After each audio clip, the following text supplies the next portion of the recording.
I was invited here in principle to talk about some of the ideas in this book. For your reading pleasure, you were provided with some excerpts on the subject of financialization, so that's what I'll talk about. But just first, I want to thank the organizers of these events for inviting me. We can connect today easily and quickly through the internet, but face-to-face encounter is irreplaceable. We cannot substitute cyberspace for concrete space, and so I'm very happy to be able to come. This book was actually a spin-off from a previous visit to Poland. I was here in 2012 at a conference organized by the University of Warsaw on Hegel, Marx, and global crisis. And I prepared a paper for it.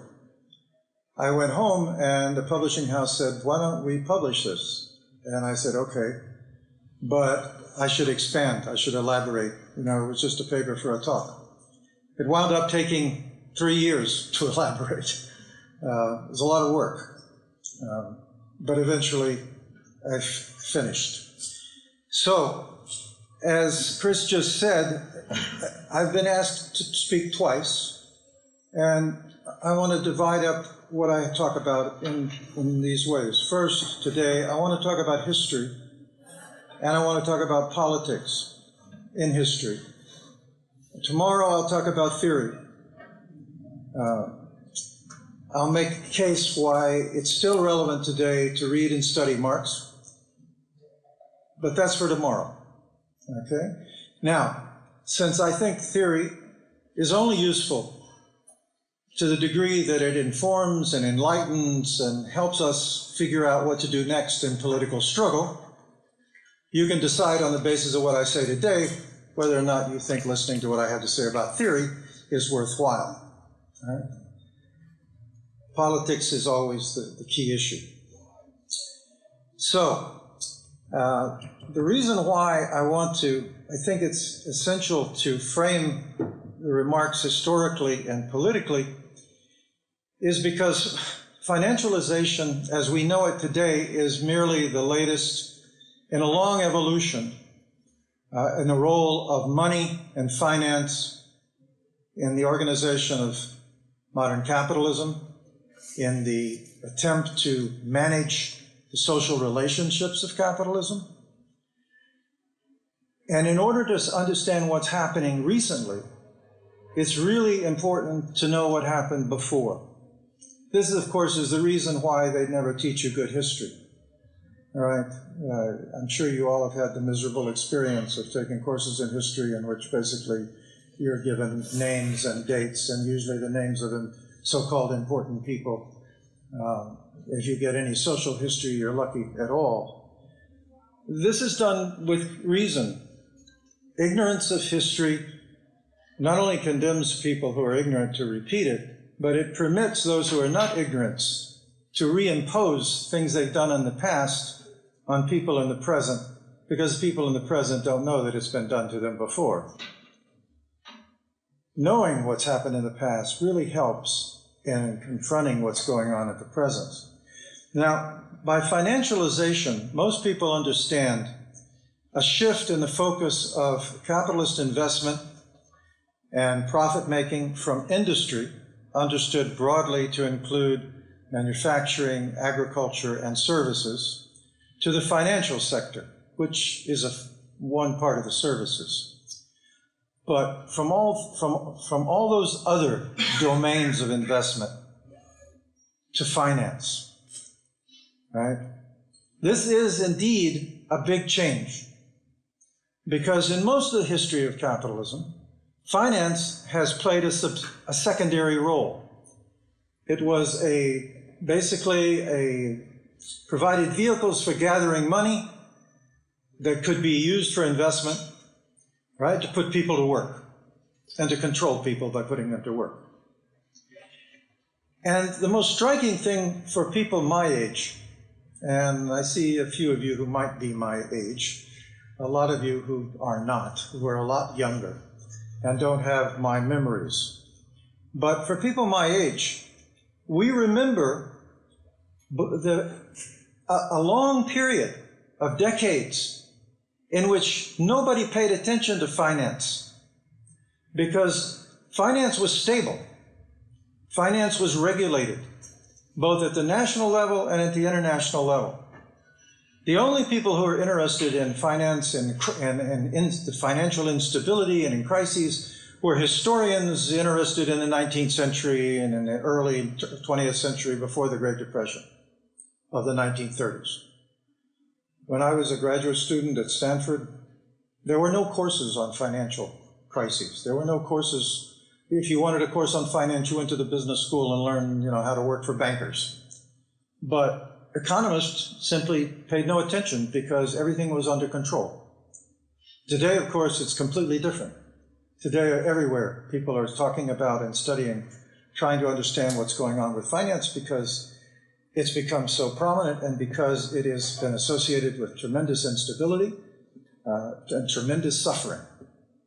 Financial crises become economic crises become crises of people's lives. So, knowing that there was a period in which things were stable is important in confronting a period in which things are unstable. And so the key question becomes, what was this period and why were things so stable? Well, it really depended on where you were. If you were in the free world, so-called free world, which you all in Poland joined fairly recently, so to speak, the stability derived from the social conflicts of the 1930s. The Great Depression, which swept the world, wasn't just in the United States or Western Europe, it was everywhere.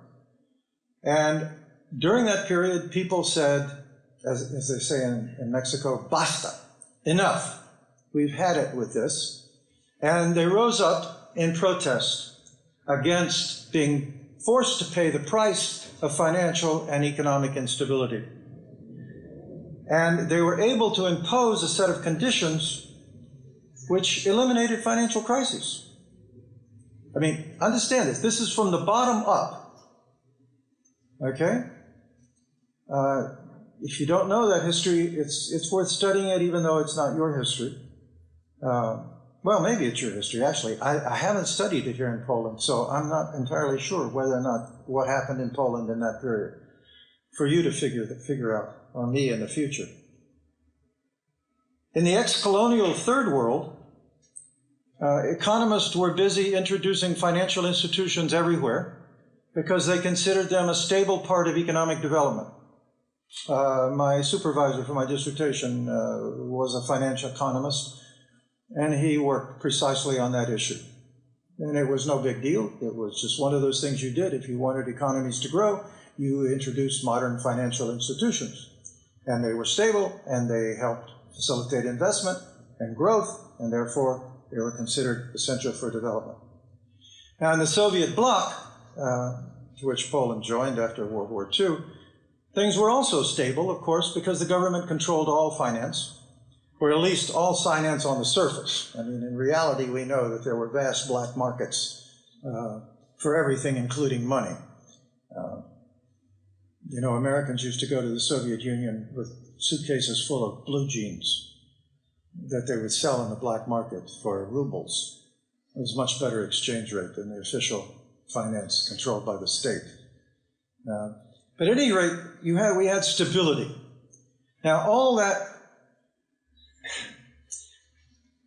as I say, I want to emphasize this. All of that was the result of people saying enough. Waged workers said, we will no longer accept 25% unemployment. This was in the United States. It varied from country to country, but 25% unemployment. We will not accept falling wages, which is what happened in the 30s.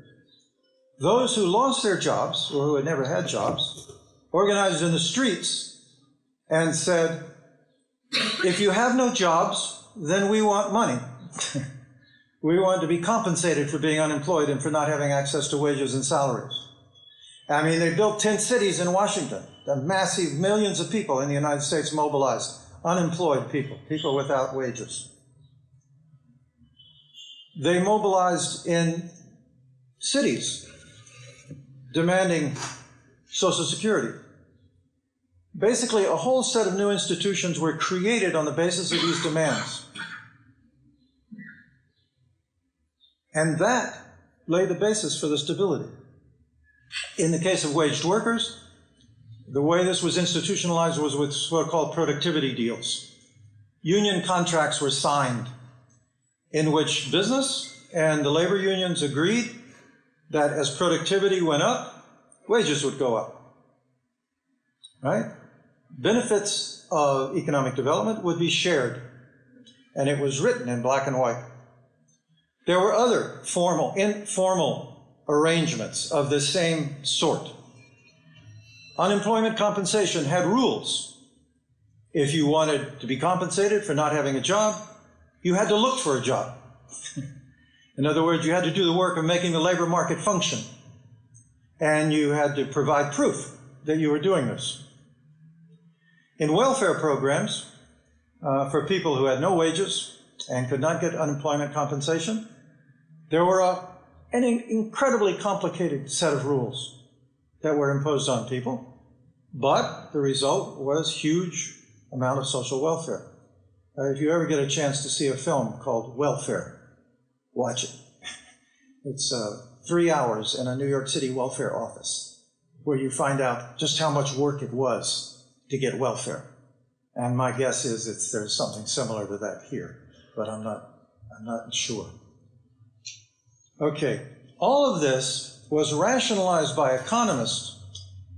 Not only did they like stability after the crisis of the 30s, but it was rationalized as investment. Investment in what they like to call human capital. It's a good term. It shows you what economists think of us, right?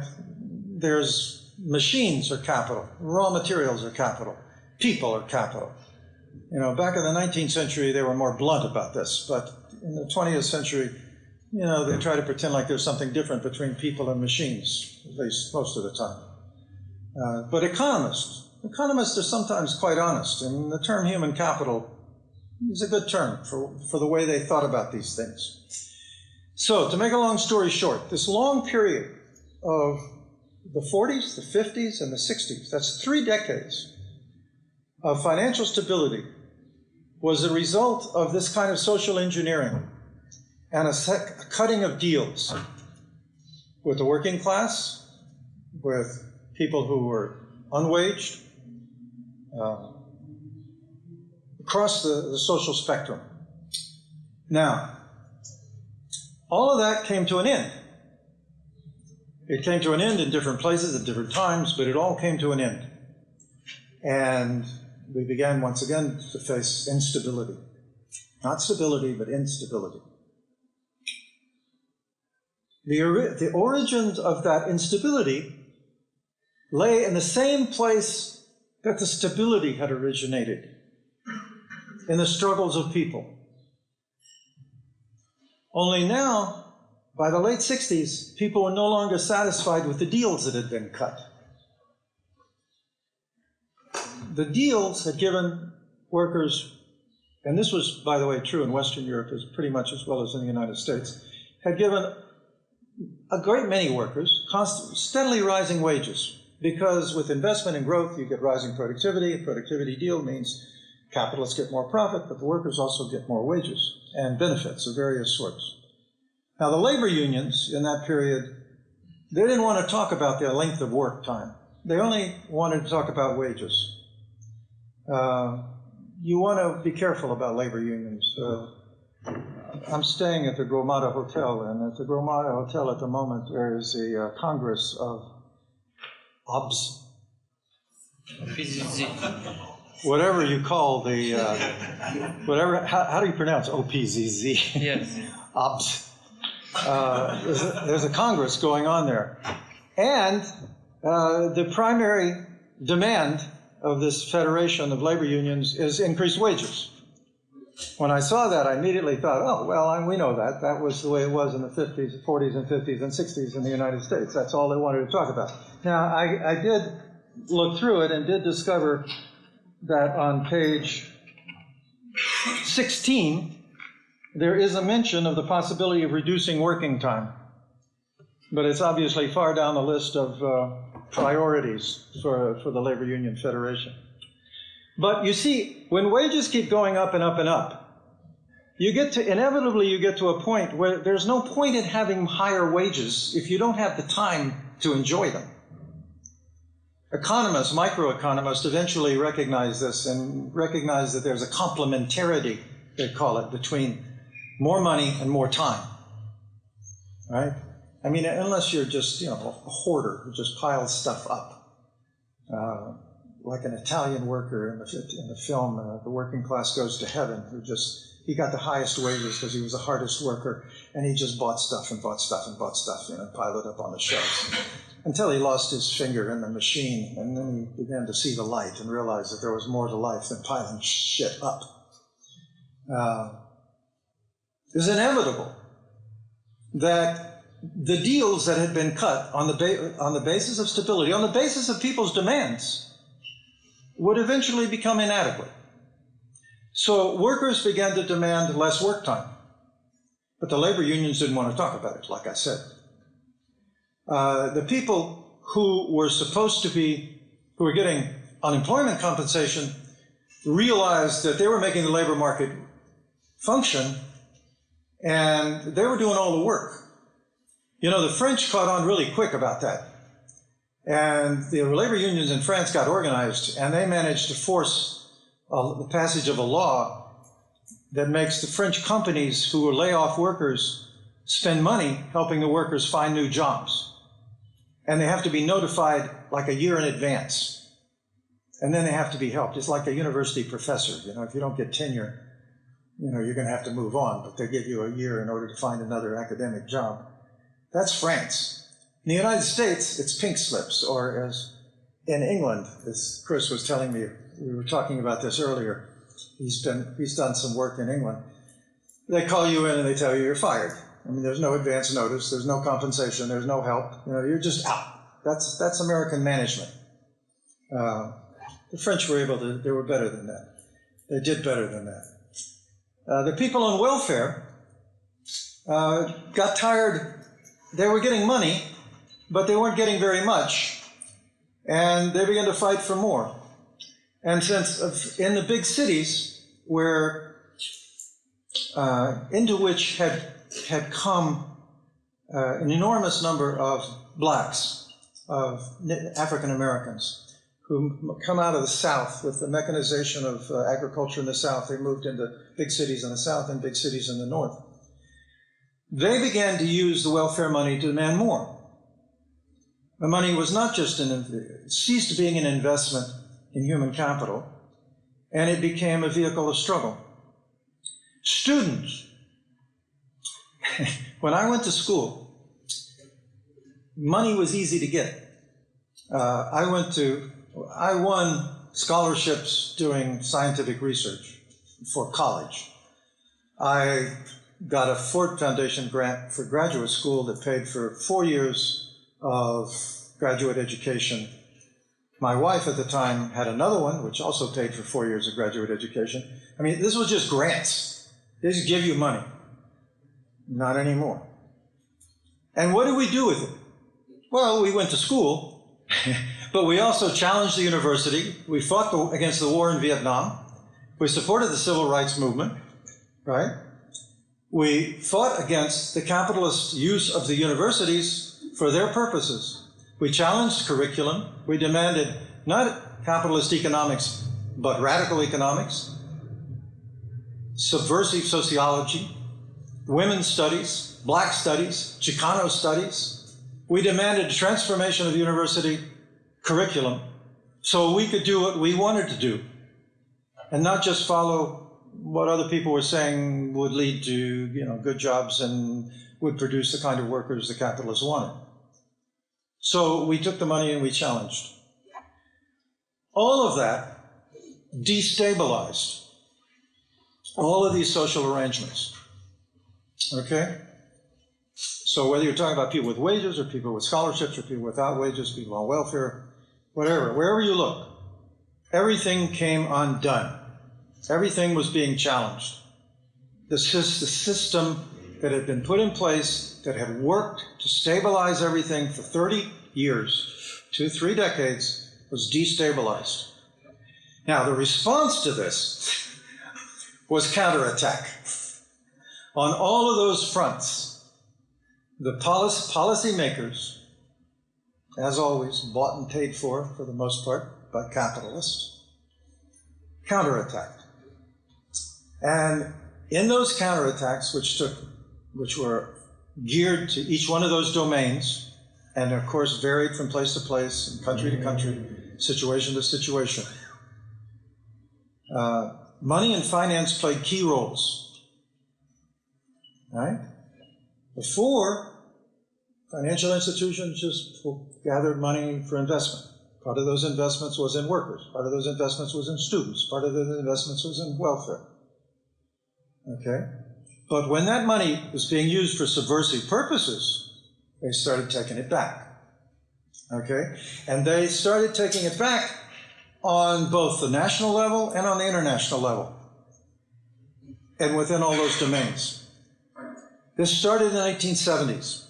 And we first realized what was going on with the oil crisis of 1973, right? When all of a sudden, oil, the price of oil, OPEC quadrupled the price of oil, and gasoline price shot up.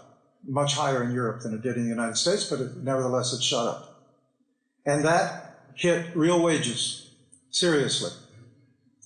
Now, we should have known something was going on, because in 1971, the international monetary system was thrown overboard.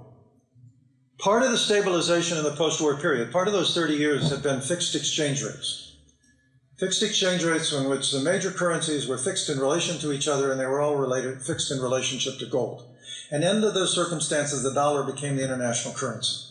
But that's just the way it was for years and years and years and years. Until August 15th, 1971, Nixon went on television, President Nixon, and said, we are no longer going to give gold for dollars. And that was the end. And all of a sudden, we're thrown from a situation of fixed, stable exchange rates to a situation of floating rates, which are inevitably extremely unstable. But, you know, who pays attention to exchange rates? Well, I mean, if you travel a lot internationally, for which you need a lot of money, you pay some attention, right, because it has an impact on how much you can spend. But for the most part, we just didn't pick up on it. We should have, because it was fundamental to everything that was going to come next. The increase in the oil prices transferred literally hundreds of billions of dollars from people who buy oil and gasoline to the people who produce it and sell it, to OPEC. And what did they do with hundreds of billions of dollars? They put it in banks. Now, I don't know if you probably don't know this history. West Europeans who were paying close attention in this period blame the United States for this, because the Western European countries who were being hit hardest by this said, oh, well, the oil producers formed a cartel, let's us form a buyer's cartel, you know, a consumer cartel. And the United States said, nah, no. And it didn't happen. The United States accepted the quadrupling of oil prices. And they accepted it when it happened again after the Iranian Revolution in 1978, in which prices shot up again. Why?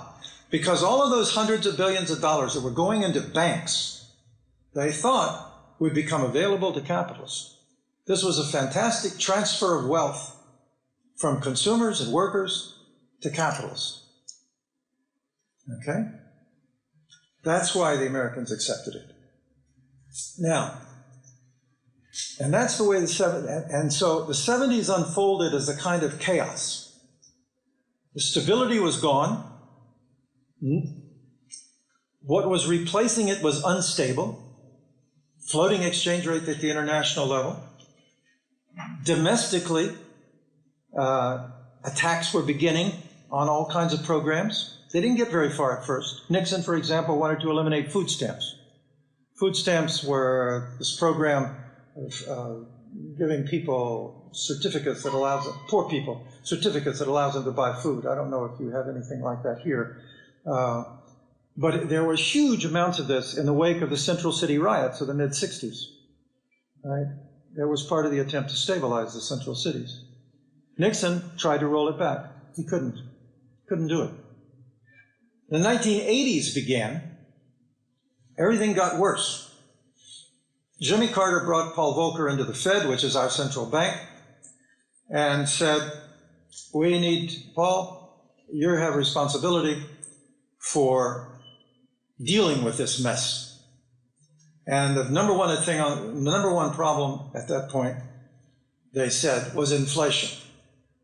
But the economist analysis of inflation was what they call wage push inflation. In other words, they attributed the inflation not to OPEC, but to workers pushing up wages faster than productivity, which they had been doing. There was truth to their analysis. But what that meant was that the attack on inflation was really an attack on wages. And so what did Volcker do? He dramatically raised interest rates. He cut back on the money supply. That's the way you do that.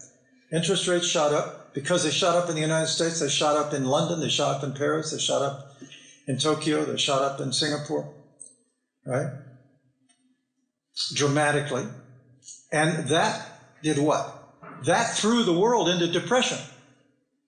The biggest, deepest depression since the Great Depression of the 1930s. And what does that mean? That means dramatic increases in unemployment. Okay? So, vast numbers of people who had had a pretty good deal lost their jobs in a dramatic way. Worse in Western Europe than the United States, but still double-digit inflation, 10% and up. And in much of the world, the depression also means a contraction in buying, a contraction in imports. So all of those countries that had and entities that had borrowed money in the 1970s in order to cope with the instability of that period, the emerging instability, all of a sudden had to pay back their debts at inflated interest rates for which they were not responsible.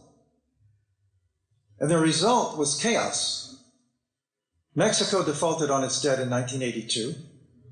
Then Brazil and Argentina threatened to. Peru threatened to. There was talk in Latin America of a debtors cartel to refuse to pay back money, dramatic increases in amounts of money for which they were not responsible. It was all because of what the Fed had done. So all of a sudden, international finance was front and center. That's international finance, right? Exchange rates, international debts, but mostly in the third world, or what we now call the global south. Not so much in the north, not so much in Europe, not so much in the United States, although it was coming. In economics, what this meant was that the Keynesian economics of the previous period, which had been responsible for managing the stability of those 30 years, was thrown into question. And a wing of economics which had been ignored, called monetarism, began to come back into vogue. It was the beginnings of what we eventually would call neoliberalism in economics. But it just began in the 70s. Now, the dramatic increase in interest rates, the attack on wages through depression and unemployment was only part of it. Industrial deregulation, Reagan. Wiped out regulations designed to protect workers, attacked labor unions. The first one was the Air Controllers Union. It completely fired all the workers, hired all new air controllers. You can imagine that. You didn't want to fly in that period, right? Because a lot of the guys who were controlling the airs over your plane were flying in didn't have much experience. But it was a massive attack. But it wasn't so much an attack on the unions per se as it was an attack on the workers, on their wages, because the air controller wages were cut in half, right? Gone were the productivity deals that had stabilized for all that long period. They were gone. and they never have returned. Okay, it's been that way ever since. So industrial deregulation and environmental deregulation. See, part of the struggles that people had made in the 60s, which had destabilized things, had been a demand that the capitalists stop raping nature, that they stop destroying the earth. And people were successful in getting a lot of laws passed and a lot of constraints, a lot of environmental regulations put in place that dramatically increased cost of production. So they had to go. And that was done. So an attack on standards of living, both the part of your standard of living that money buys and the part of the standard of living of the world that you live in, right? That was the 80s. Now, one of the things about that period in economics was that economists, for some strange reason, perhaps the drama of the moment, they did two things that were interesting. One, they actually looked back at Marx and said, now there was a guy that wrote a lot about crisis. Did he have anything interesting to say that we might use? Every business publication in the United States had an article on whether Marx was right or not, and what he had to say and whether or not it might be useful in dealing with the situation. The other thing was they began to talk about something they called supply-side economics. Now, I don't know. Has anybody heard of this term before? Supply-side? Anybody? Yes? I see 3 people nodding. Supply-side economics was an incredibly moment of honesty in economics. Because what it was about the desirability of finding policies which would transfer income from wage earners and from workers, from the working class, to capital. Supply, demand. Now that everybody's heard of, right? So from the shift resources from the demand side to the supply side. What's the supply side? The supply side is us. I mean, the demand side is us. It's primarily consumer demand, right? It's what we spend our wages on. What's the supply side? That's the capitalist side. The producers, right? The people who produce the commodities that we buy. That's the supply side. So to shift resources from the demand side to the supply side means to shift resources from consumers to capitalists, or if you like, from workers to capitalists. And this wasn't just conservative economists. Even liberal economists were making this argument. A guy named Lester Thoreau, that you may or may not have ever heard of, a liberal luminary in the United States, was supporting this, basically saying, and from his point of view, in order to restore productivity deals, we have to dramatically increase productivity, and the only way to do that is to increase investment, and the only way to increase investment is to shift resources from consumption to investment. So for this brilliant moment, economists were honest, and they said to most people, we're going to screw you. It's for your own good, but we're looking for policies designed to reduce your standard of living so we can give more money to capitalists so they can invest more. I mean, this kind of thing was old hat in the third world.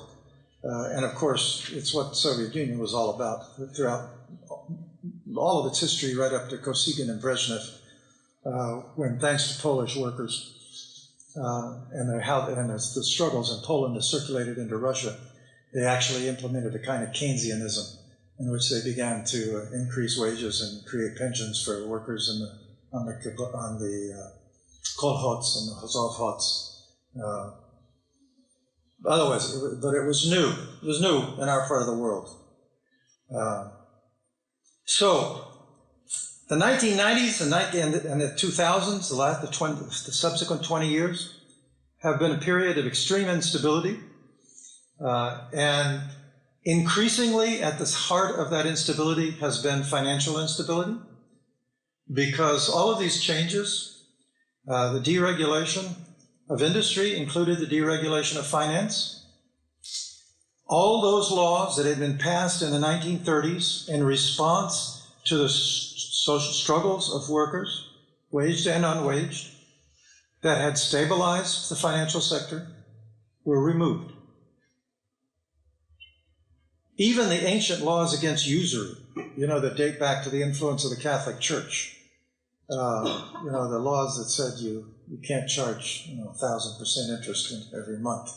We had laws like that in the United States. They were all removed. And what we've had since then is economists have ceased to be honest. Economists have become priests of the market. They have become worshippers of the market, of the so-called free market. And of course, there's never been such a thing as a free market. Basically, it means a worship of markets that we use to get what we want, to do what we want. Not you and me, but that policymakers use to do and get what they want. I was recently impressed, as I rarely am, with the Vatican. I'm not Catholic. I'm not religious at all, as a matter of fact. I had the fortune to be reared completely outside of religion. It's mostly a political, sociological, philosophical subject for me. But I do pay attention. And I don't know if you have, but the Congregation for the Doctrine of the Faith, which is a part of the Vatican, just put out a statement which was signed off on by the Pope, attacking financial instability, attacking free markets and finance, because they and he recognize that the result is devastating for millions upon millions and millions of people. Okay? So just like, the Vatican once put out an encyclical, I think it was, called Option for the Poor, in which, they're worried about poor people. And they're doing it again. Only in this case, they are targeting financial institutions. This is interesting. Now, they do not, however, question markets. They only question free markets. They question unregulated markets, recognizing, what the results have been. But they still accept markets. Now, economists, being priests of the market, have a catechism, right, about markets, in which they can explain to you at long and at large why markets are wonderful things that bring people together, that solve problems spontaneously, automatically, right? This is famous supply and demand, right? That's markets. That, of course, is pure ideology. It's all lies. All lies designed to get you to accept an institution which is not at all what they're describing. Because the reality is that supply is constructed and demand is constructed. And people struggle over supply, and people struggle over demand. That's why there's never been such a thing as a free market. In any market whatsoever, including financial markets today. In fact, financial markets today are among the most highly manipulated markets in history. But markets have always been the subject of manipulation. So anytime somebody says supply and demand as a mantra, you can say, hey, the reality is supply versus demand. This is actually a device to divide people against each other. Markets are a device to divide and to conquer. And that brings me to a larger framework in which I think we really have to situate what's going on with financialization. Because financialization, this shift in the focus of capitalist activity away from industry and other services to the financial sector, which is clearly having devastating effects on some people, and it's vastly enriching other people. It is, in other words, dramatically accentuating the hierarchy of income and standards of living through which capitalism has always organized its kind of society. So there's been a lot of discussion of this recently, right? This French guy just brought out a book, which is, they pretend is a little bit like Marx's Capital, though it isn't. Big fat book. Yeah. It's translated. Has it been translated? Okay, what's the title?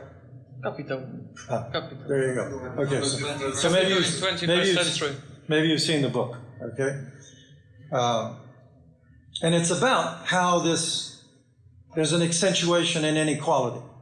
In other words, the spread and the differences in who gets how much money, who has access to what kind of credit, who suffers the consequences of what happens in the financial markets, has been changing dramatically over time and hurting lots and lots of people.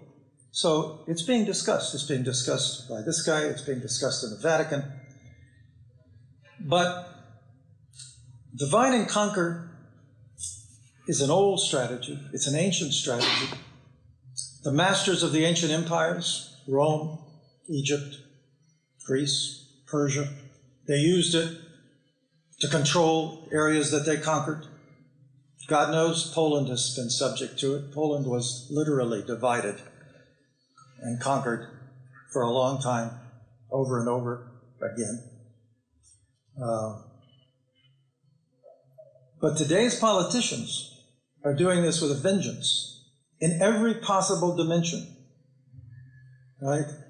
Not just in income hierarchies, which is what I've talked about, but vis-a-vis religion, vis-a-vis ethnicity, vis-a-vis race, gender, generations, as well as buyers and sellers. Divide and conquer is one of the persistent plagues of human society. And for what? What does conquering mean? It means some people control other people. Now, I just came yesterday from the United States. This strategy is being wielded in the United States with a vengeance, right? It has been reborn through the midwifery of a corrupt but clever politician. Well, con man. A New York City con man named Donald Trump. Once upon a time, he was just a con man in real estate. Now he's a con man at the level of American politics as a whole. And he has succeeded in becoming the spokesperson for overcoming all of the success that had been achieved during the civil rights movement, during the student movements, during the women's movements, all of the success in overcoming divisions. And there were a lot of them. You know, when I was a student, those of us who were white worked with students who were black. Before I was involved in the anti-war movement, I was involved in the civil rights movement. Women began to act autonomously. Eventually, a lot of men supported them. Women had to act autonomously. After all, men benefited from women being second-class citizens, so women had to fight men as well as the system. And they did, effectively. I have a long personal history of being involved in that struggle to overcome those divisions. But real gains were made. What we call second wave feminism in the 70s and 80s had a lot of success. That is all under attack. We have a president who brags about physically assaulting women. His politics support extreme right-wing attempts to roll back abortion, but not just abortion. And I know this is has been a hot subject here recently, but all of women's health, because the attacks are on the institutions that provide a variety of help to women in their health issues, not just abortion. In fact, abortion is only a little bit of it. But the attack are on those institutions. Planned Parenthood, a big one in the United States. Trump appeals to those people. Okay, so many of whom call themselves Christians, though there's absolutely nothing Christian about them. No love thy neighbor there. But that's, and the other thing which is, I think, going on in the United States, which is highly relevant here in Europe, is the use of anti-immigrant, use of nativism, of xenophobia, of nationalism, right, of branding immigrants. Now, you know, in Europe, it's at least a little bit understandable, right, because there's enormous coherence to European nations, nation culturally. In the United States, it's insane.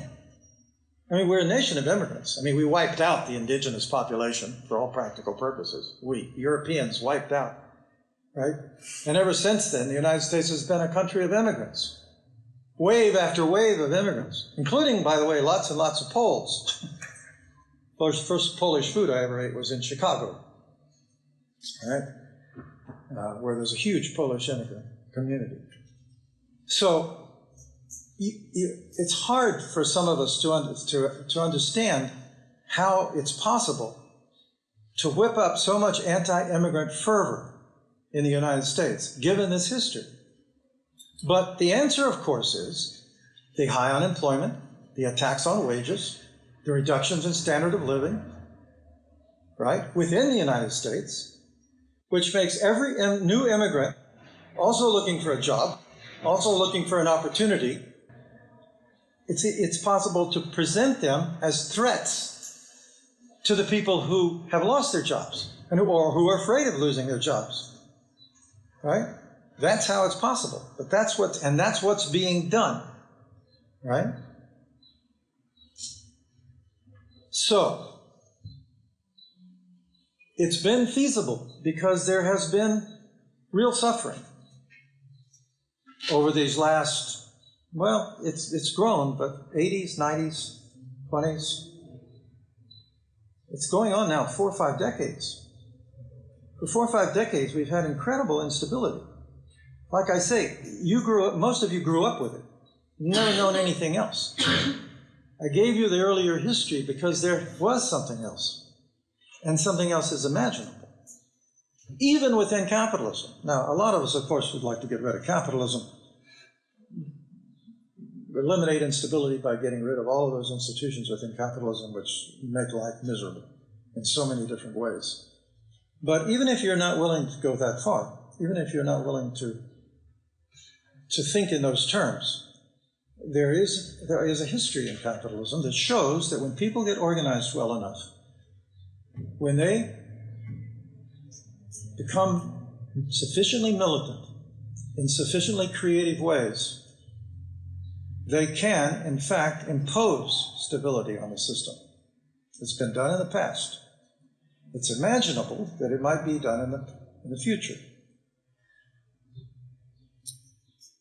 At the moment, I would say that one of the few things which gives me some optimism is the fact that in the United States and around the world, frankly, everywhere I look, I see institutions of capitalism being challenged, not only challenged,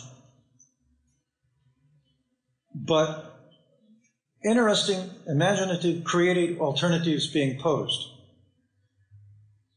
It really doesn't matter where you look. Now, of course, I know the United States much. I don't know Poland well enough to speak here. It's for you to speak on Poland.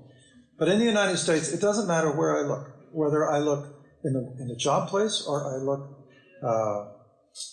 in agriculture or I look in issues of the environment or I look in terms of caregiving. Women are often on the cutting edge there. Women traditionally have been the primary caregivers within families, within communities. A lot of that was taken away from them during the witch trials, when men took over and medicine became an industry. But not surprisingly, in the attempt in this period to create alternatives, women are also often in the forefront of that effort. There's no formula right? There's no formula either for resistance or for creating alternatives. One of the illusions of the 20th century was that there was a formula, and the formula was called socialism, or the formula was called communism. And it was supposedly a common, unique solution that somehow you ought to be able to utilize it everywhere. You know, all you had to do was join the party, smash the state, and let the Bolsheviks, or the modern version of the Bolsheviks, take over and, you know, create socialism. Well, in hindsight, we know that that was all an illusion. There were dreams, but what we really got was state capitalism. We got a system which basically did the same thing with slightly different organizational forms and a more repressive political structure. It is basically the same system. I mean, when I was in graduate school, we took courses on what was called comparative systems. And economists were kind of honest in there too. They said, you know, the only real difference between the United States, Europe, and the Soviet bloc is the mix of markets and planning. I mean, there are markets and planning everywhere. And of course, they usually didn't say, but of course markets are also planned. But the mix just differs in place to place. But basically, it's all the same. So the real argument among economists in the Cold War about why the Western solution was better than the Soviet solution, right, which was a hard argument to make given the rapid rate of industrialization, right, that was demonstrated in the Soviet Union. The basic argument was that we do it in a kinder, gentler fashion. We have a democracy, right? Everybody gets to say what they want to say.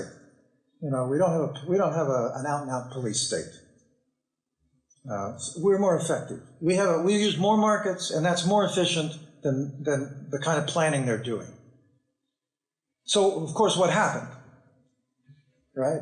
When all that came apart, thanks to the people of Eastern Europe, and this is something which I insist on saying every time I come here, you all showed us that the world can be turned upside down in 1989, 1990. It's not the story we're told. Their story we're told is that either the Soviet Union and Soviet bloc collapsed because of its internal contradictions, or because it was outcompeted by the West. Reagan and company, you know, outspent the Soviets on military, and so on and so forth. So even when Gorbachev came along and said, okay, perestroika, glasnost, you know, it was too late, too little, too late, you know, but the real story was the endless resistance throughout the Soviet bloc, and it's the Sino-Soviet bloc, I might add.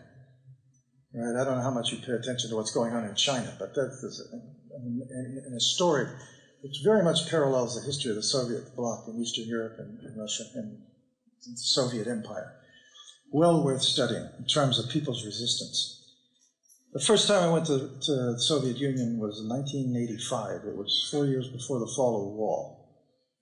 And I was stunned to realize to what degree the workers in the Soviet Union were responsible for the state of the Soviet economy.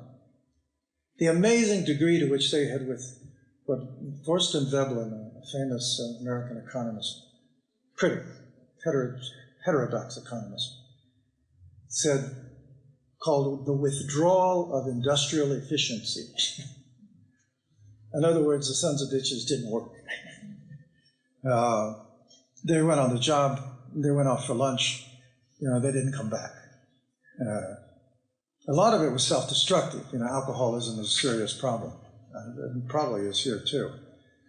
But the resistance was great. What do they call it?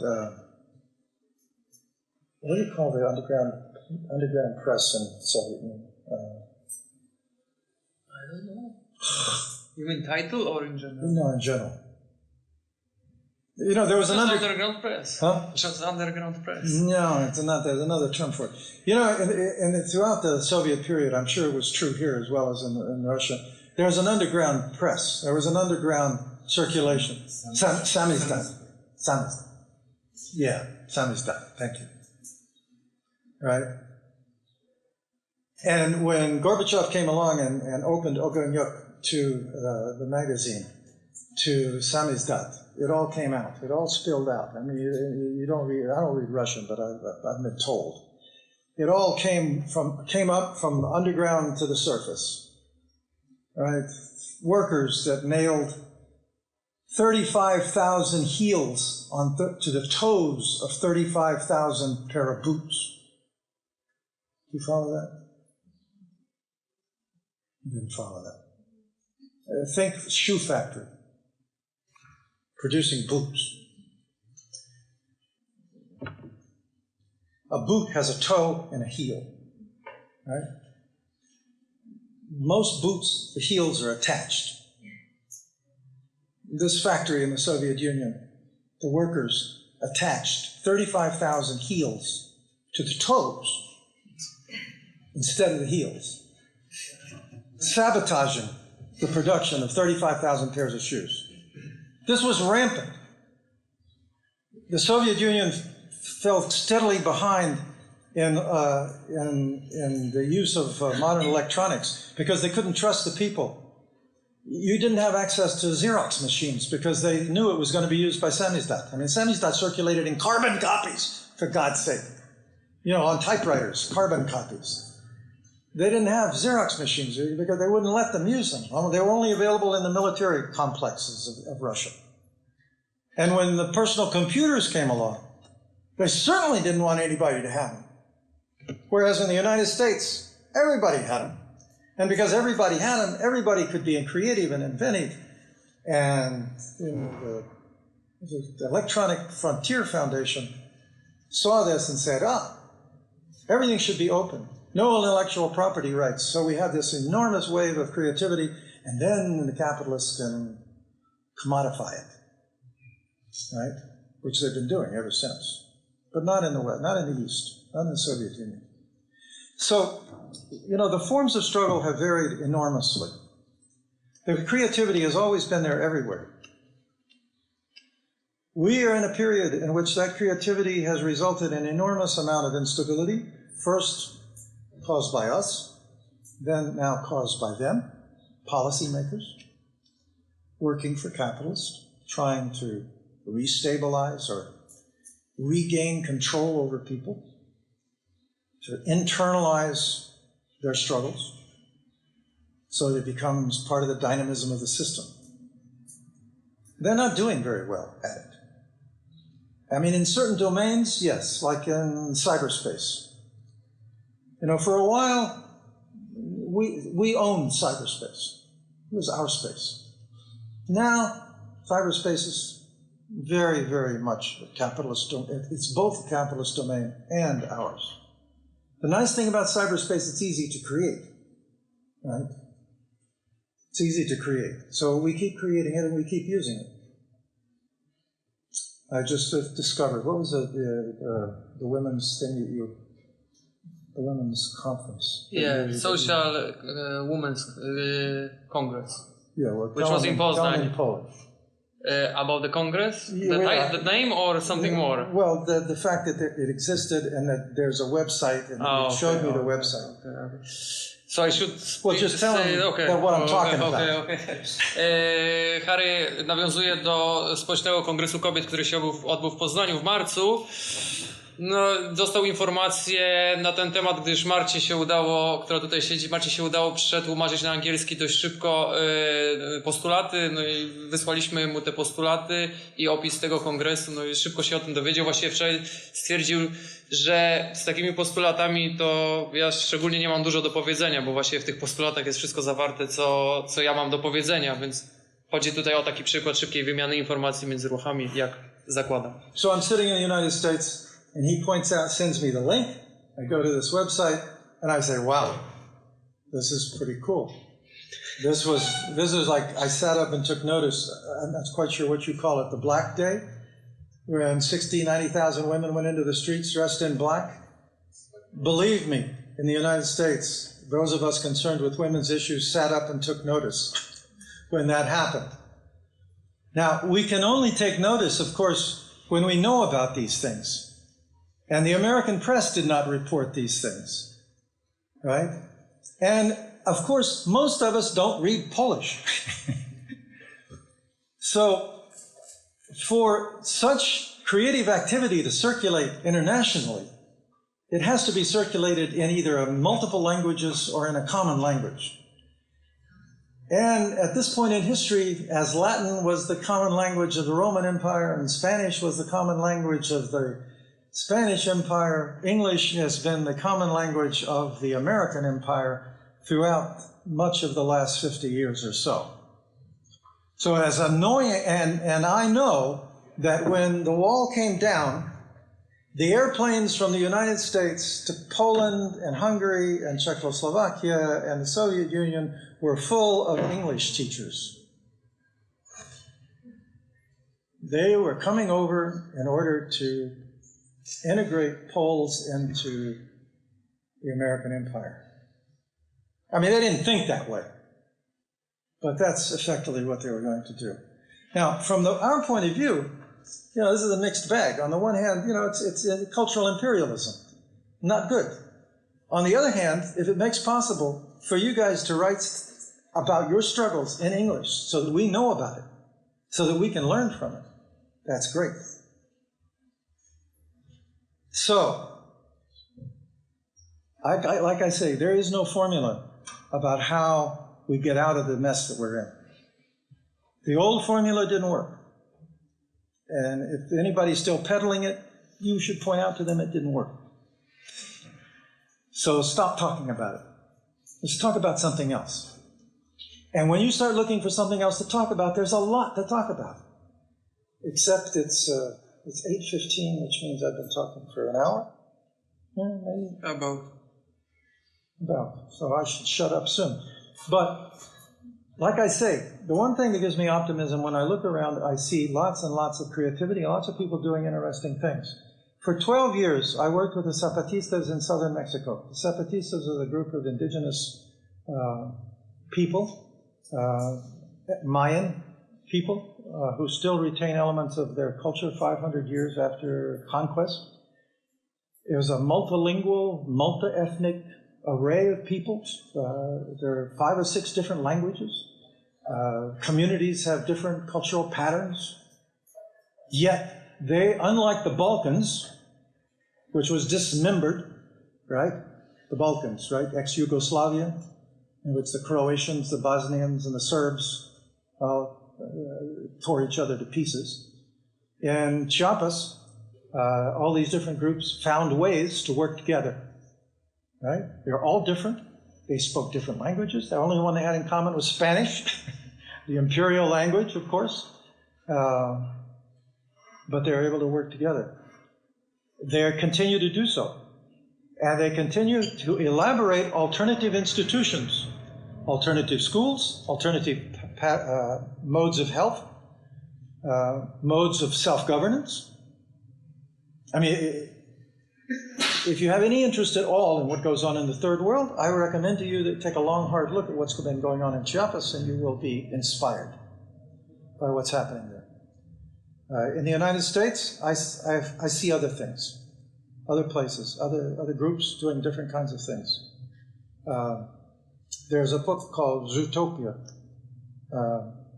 which is, I think I reference in this book, if you and I think it might even be referenced in the piece that's online from which the segment here was taken, that you could look it up and take a look at it. But it's a book full of examples of this creativity that's going on as people seek to develop alternatives to the way things are. As long as that continues, and as long as resistance continues, as it has been, as it continues, then there's hope. There are the possibilities that we get beyond this to a better place.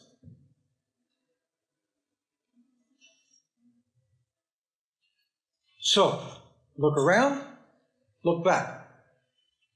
Study the history. The history shows some of what's possible. Now, I grant you, you guys turned the world upside down, but you didn't escape capitalism. We turned the world upside down in the 1930s, but we didn't escape capitalism. Escaping capitalism is not easy.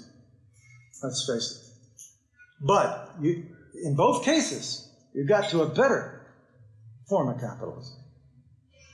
So if you don't like the form that you have, if you aspire for something better, at least looking back and looking around, you'll see you're not alone. We're not alone. Those of us who think this way are not alone. And there's inspiration in many places. And with that, I should shut up in the hopes that you have something to say that I can learn from.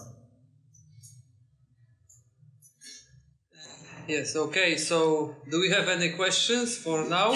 Or comments. Or comments? Shall I use the mic? Or? I don't know. If you like. Okay. Thanks a lot for this inspiring and enlightening lecture. I would like to go back to what you were saying about unions and OPZZ, which is Polish union that you crossed in your hotel. I totally salute the cause that you put forward of struggling against labor with this horizon of abandoning labor. I totally agree that this is a kind of civilizational achievement we could have to get rid of this necessity to work, to exercise this burdensome and... We've already gotten rid of the necessity. Yeah, of course. It's created artificially, sure. The reason I think, well, when you look at the situation in Poland and why maybe struggle for wages is still important, is that Poland is still a country of very low wages. The mode, not the average, but the mode, the most common thing that people earn is not even $9,000 per year. It's about $700 per month. That's the most common Polish salary. So in this context, I somehow understand why people still want to earn more and not work less, although there are also struggles and initiatives to lower the working time. So this issue is in the circulation, and there's now a political initiative to have a legislation that would help us enact that. However, apart from this particular Polish situation, I'm just wondering, it's not a statement, it's a question, a hypothesis that I would like you to comment on, that actually a lot of this radical critique of various kinds of strategies, struggle strategies, were coined in 1960s and 1970s. That was at the height of workers' power and social achievements, right? As you pointed out. So all the autonomist Marxism going back to Tronti, Pansieri, this is the period where those guys really criticized precisely labor strategy, etc. Now we are, however, at a completely different stage and a different period. When you look at the political idols of the new generation, the millennials, Bernie Sanders and Jeremy Corbyn. You go back to 1960s, 1970s, those guys would be just average social democrats. They would not so much inflame the imagination of radical youth, right? Well, they still are. Yes, but now, for people who want to struggle for something, for a radical change, those figures are somehow the vehicle of hope and of change. So my question, I think your criticism of what was before also applies to Bernie Sanders and Jeremy Corbyn. So in a way, maybe it's obvious what you would reply. However, I would like you to comment on this popularity of these figures and potential value that maybe they have for more radical struggles or they do not have. Look. And if not, then, because you mentioned Chiapas, we had Dialectic who talked about Rojava and the revolution in Rojava, which is also a sort of a beacon of hope for many... Where? Rojava in the Syrian Kurdistan is organizing along the ideas of Murad Bookchin, more or less, which is a very bizarre circulation of ideas via Abdullah Öcalan, and I do not want to say that Bookchin designed that or something like this, but it's definitely a circulation of ideas and struggles. Right. So of course there are these more inspiring examples. However, I think Dialectic said one very interesting thing. She's an activist for this activist. She said the enemy of this movement is actually liberal success. is that when people get richer, then they start thinking about their individual interests, their individual position, their individual gains. And actually, liberalism and the success of these struggles is the enemy of this more cooperative, horizontal, solidarity-based system. So I don't know, where do you, apart from Chapas, what do you think about Occupy movement? Why it failed? Could it come back? Did it have any political hope that you I think that see? the Occupy movement was a call to arms. It was an effort to get people to focus on a central issue, which was financialization and the role of the banks, right? The role of money. I mean, money and finance is a strange domain for most people, right? It's not something that people, even radicals, were used to dealing with, precisely because for so long it was stable. But Occupy won't come back, I don't think. Occupy was a particular moment. It served a particular purpose. We had an Occupy in Austin, Texas, where I live, just like there were Occupy's activities, sit-ins, teach-ins, and so on, all around. That's not the kind of thing that you expect to continue. I understand completely why people support social democrats in periods in which unemployment has been increased, wages have been decreased, or in which wages are only increasing very slowly. I understand, why wages are the number one thing on this agenda. I'm not attacking it. All I'm saying is that for all demands, you want, in the first place, organizations, I don't know this organization or this federation, okay? But as a general rule, organizations, if they're legitimate, they are expressing and helping organize around people's demands. And I'm willing to believe that a lot of people in Poland need higher wages for the reasons that you stated. In that period of the 60s that you referred to, the high point of workers' struggles, people were struggling around wages for less work, but also higher wages. That the rupture of the productivity deal came from the fact that wages were accelerating and productivity was easing off and then actually turned down, right? So both things were going on simultaneously. It wasn't, and what the operaisti, who you obviously are familiar with, they picked up on, was the struggle against work, right? The refusal to work, the Tronti and then everybody else talked about. At the time in the United States, we didn't call it that. We learned to call it that from the Italians. The Italians were theoretically, you might say, in advance because they had to deal with an extremely sophisticated Italian Communist Party and its theoreticians. Tronti was a theoretician of the Italian Communist Party. He left it, and eventually he went back, okay? Right? So we learned a lot from them. You don't want to forget. The whole reason I went into the history, right, is because the history shows us what to watch out for. It shows us what's possible, but it also shows us traps. So, for example, you're fighting for higher wages in Poland today, and somebody comes along and says, I have a productivity deal for you. Now, if you know the history, you say, oh yeah, I know about those. All right, let me tell you what kind of deal I want. For every 10% increase in productivity, I want a 5% increase in wages and a 5% reduction in the amount of work. Different deal. Okay? See, you're knowing this history, knowing of struggle, you're prepared.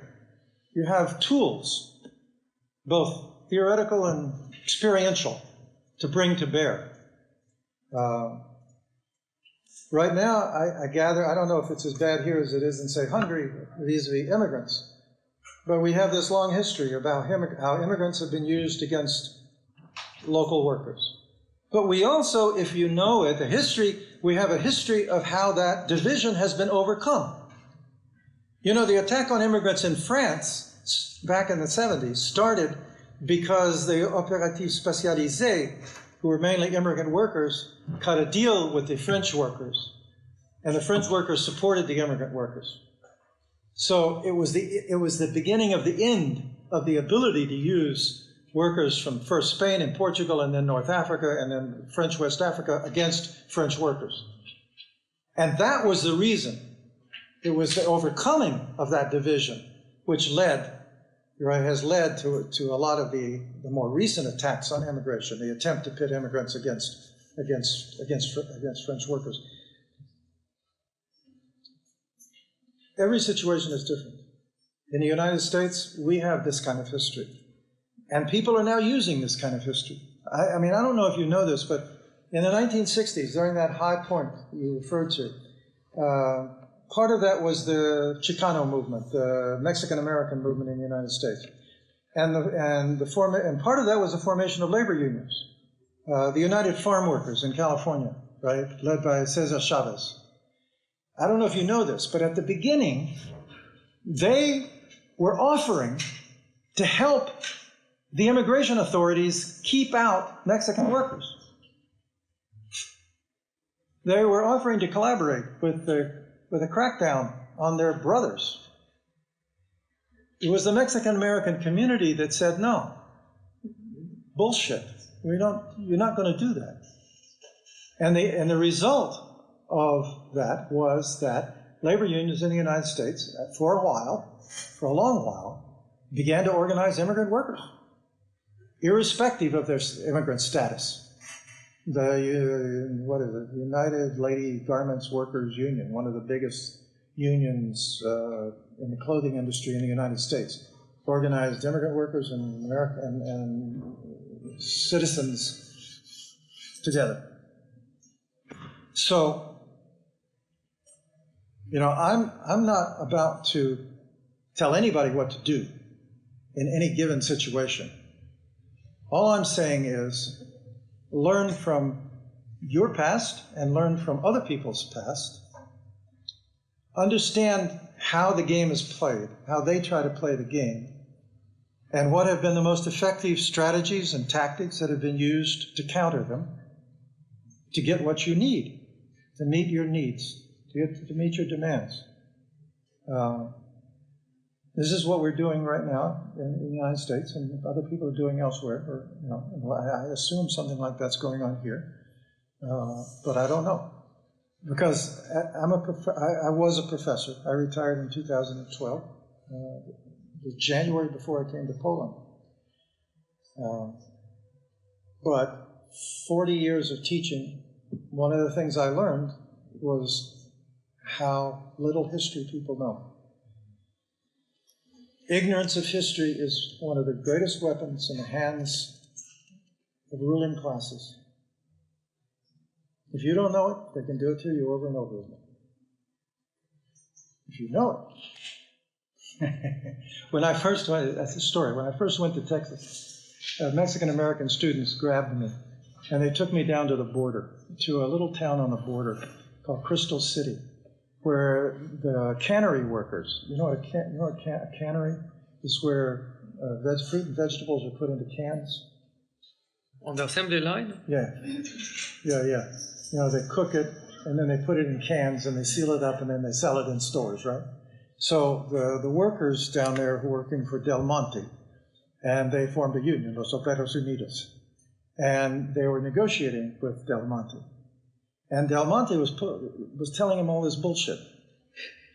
And so these students, I'd just gotten to Texas. They grabbed me, they took me down to Texas, down to Crystal City, and they put me on the negotiating desk. And of course, I knew a lot about worker boss negotiations from all over the United States. And so when they said bullshit, I could say, excuse me, that's bullshit. That's not true. And there's no reason why these people should put up with it, because nobody put up with that crap anywhere else. So forget that. Practical application. Yes, can I have one comment about this comment? A few minutes. I would like to refer to the issue of the working hours and time of work. Of course, the question of the wage is always on the agenda in workplaces.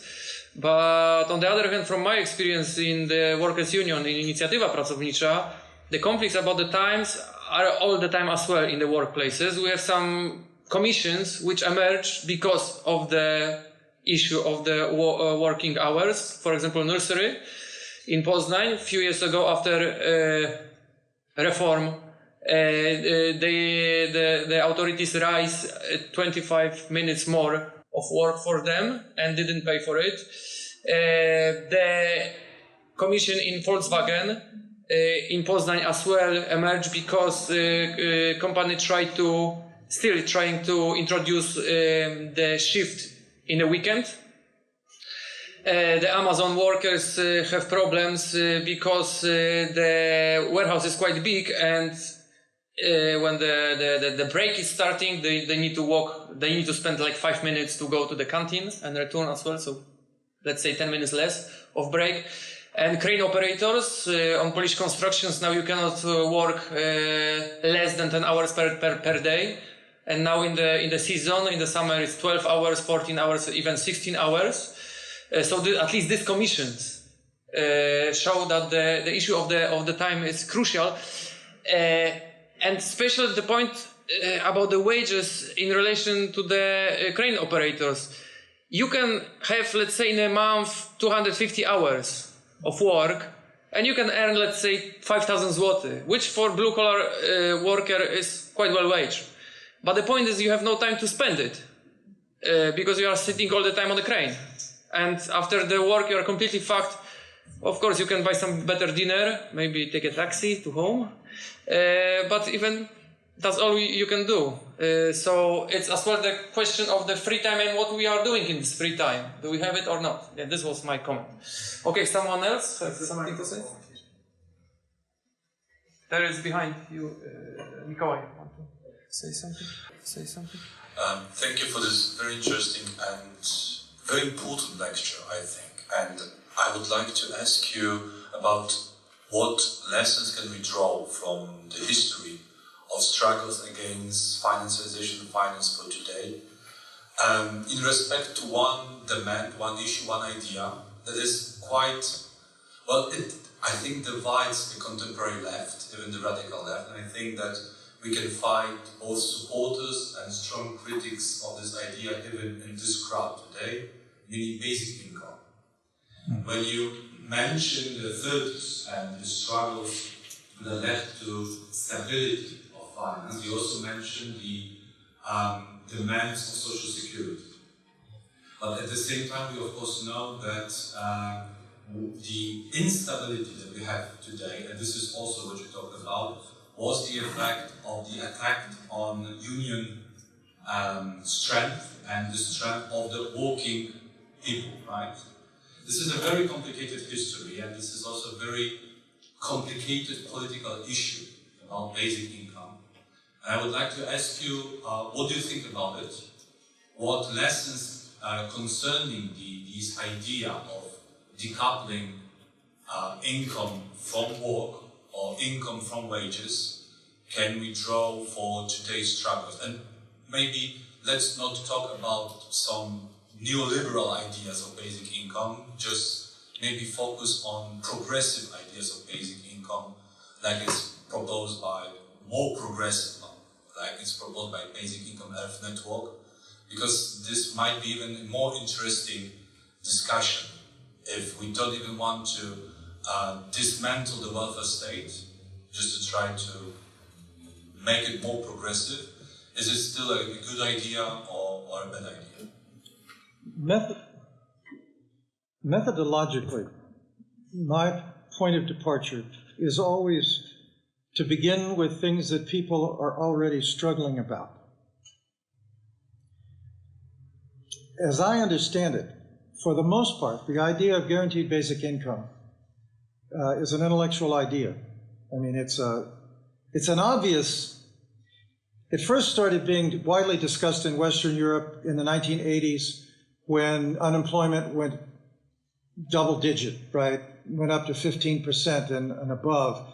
And people like Andre Gortz or Tony Negri and other people said, hey, if the capitalists can't provide jobs, which provide income, then we should separate income from jobs, right? It was a logical response to that situation, okay?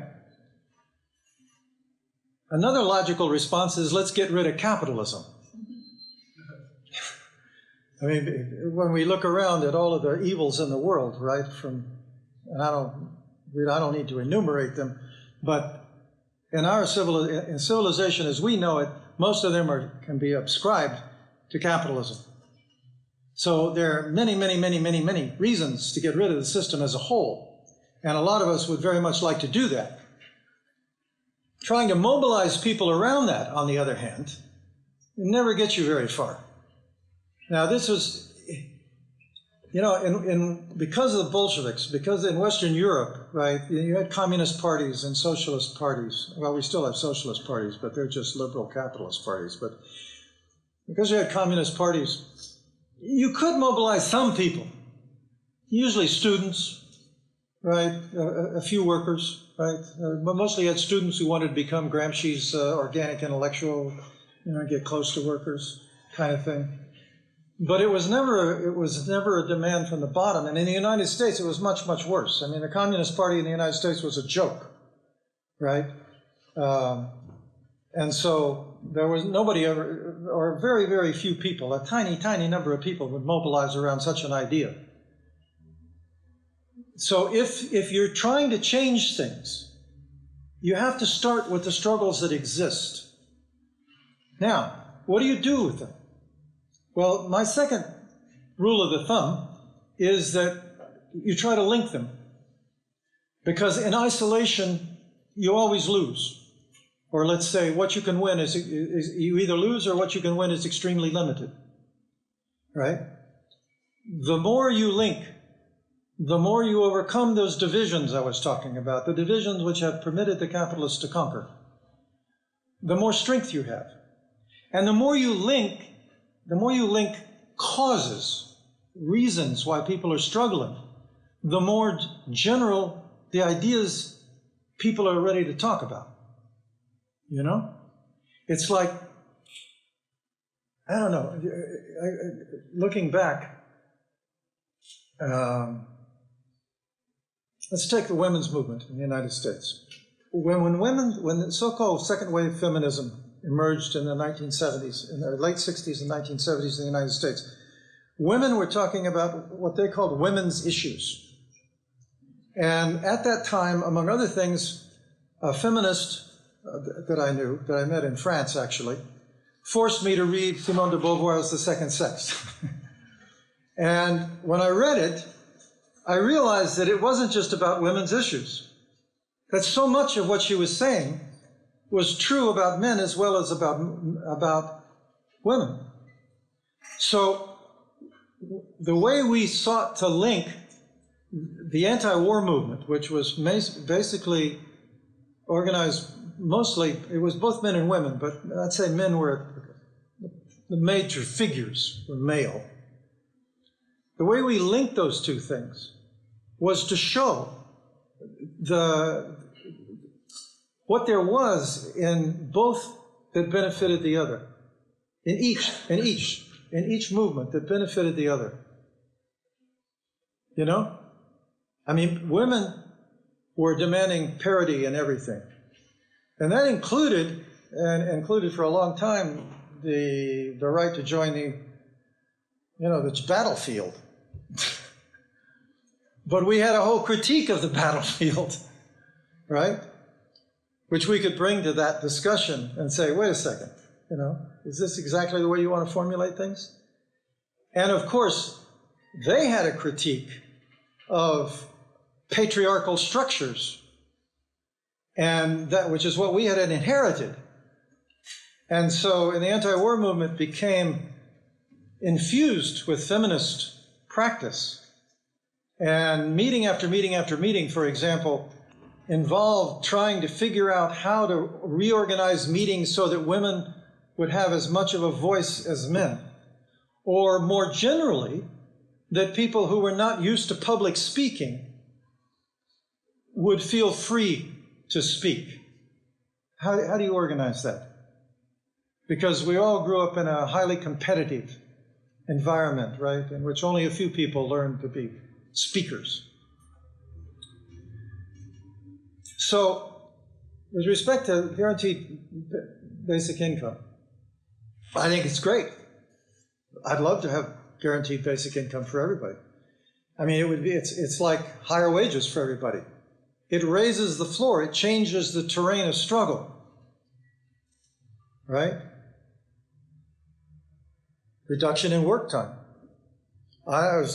Reduction of work time to 35 hours. I mean, they fought for that in France. They fought for that in Germany. United States, it was talked about in 1971, 72, and 73.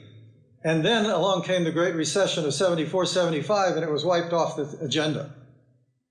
And ever since then, the length of the working day and the working week is getting longer and longer and longer. And nobody's talking about less work in the United States today. In fact, workers want longer. They want more hours so they can earn, with lower wages, they want more hours so they can sustain their standard of living, right?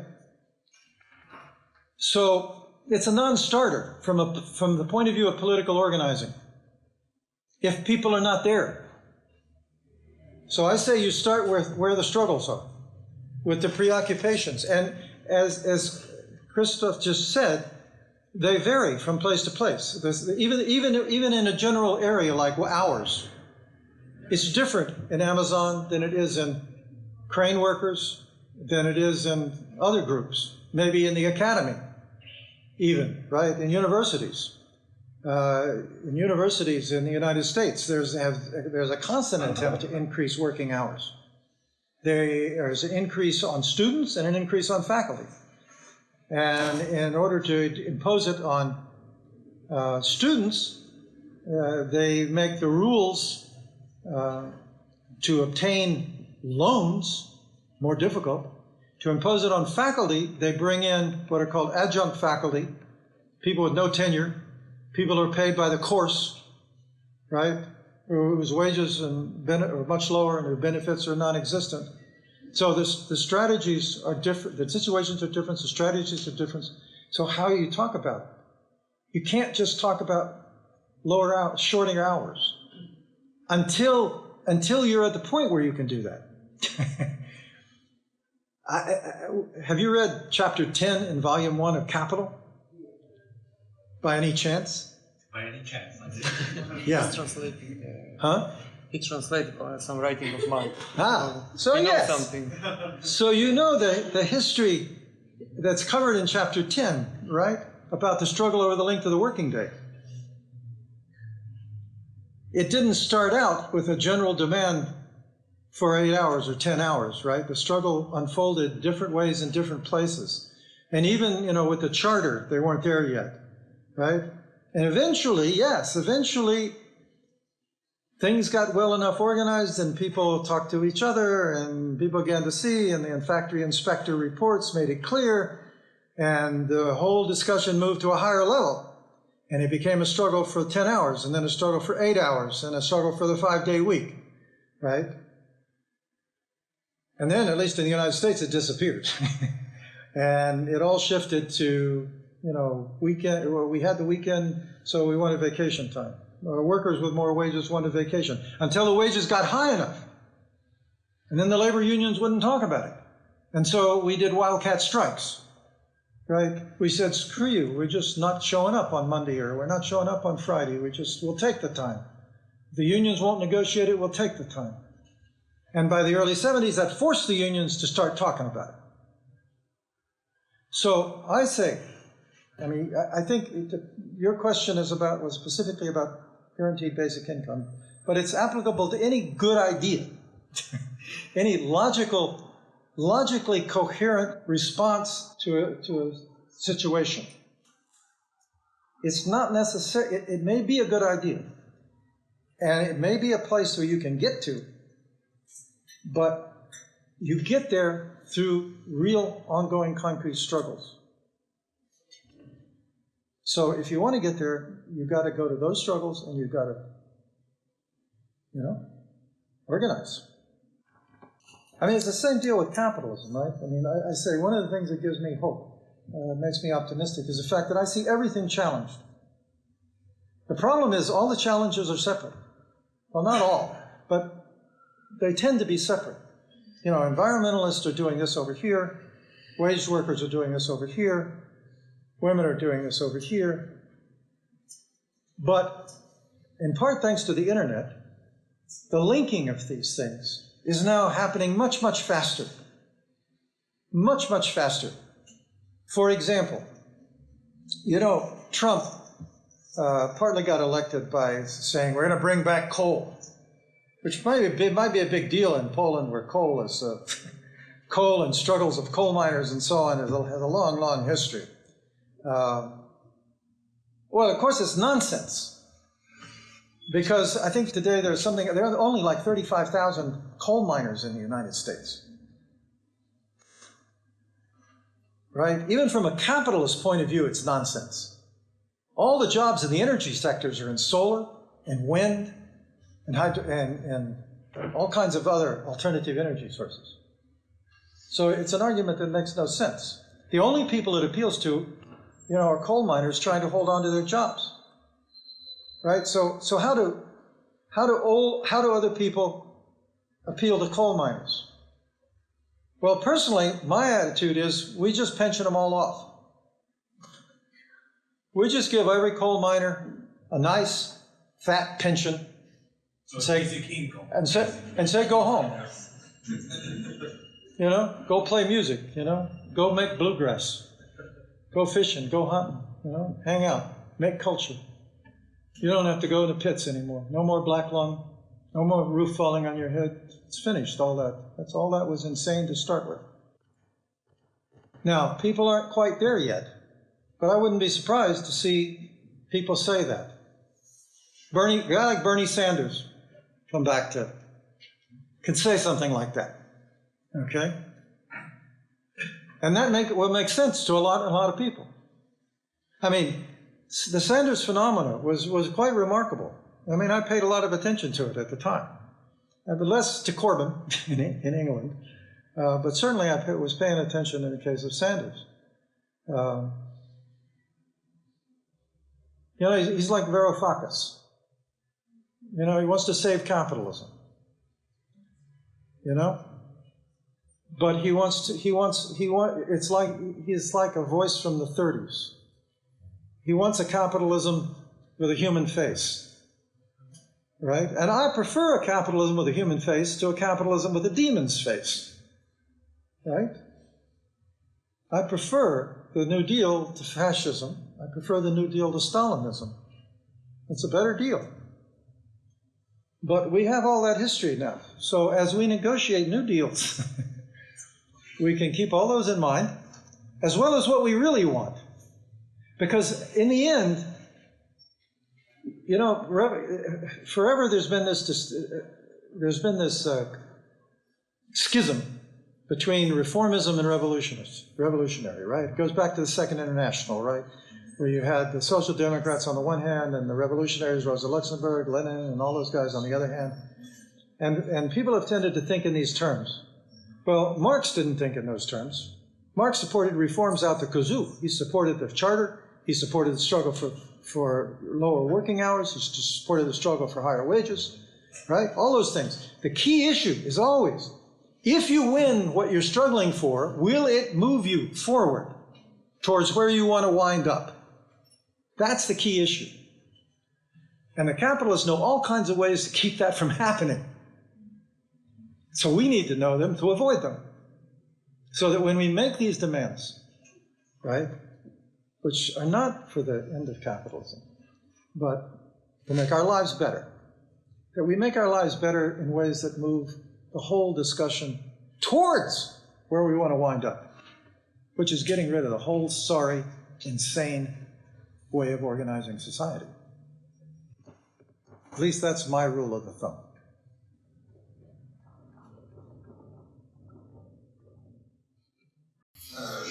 Thank you very much for this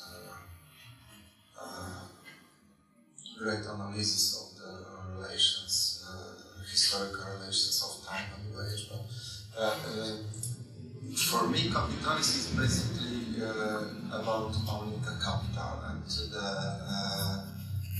the contemporary problems are based in the concentration of the ownership of the capital. In the socialist times, that was expressed by the management of the means of production by the state, and as a form of the redistribution of this capital, or rather the concentration of this capital, which was expressed in most radical way in the concept of workers' conscience during the Russian Revolution. But can we today talk about something like the democratization of the capital ownership? Something that was basically on the basis of the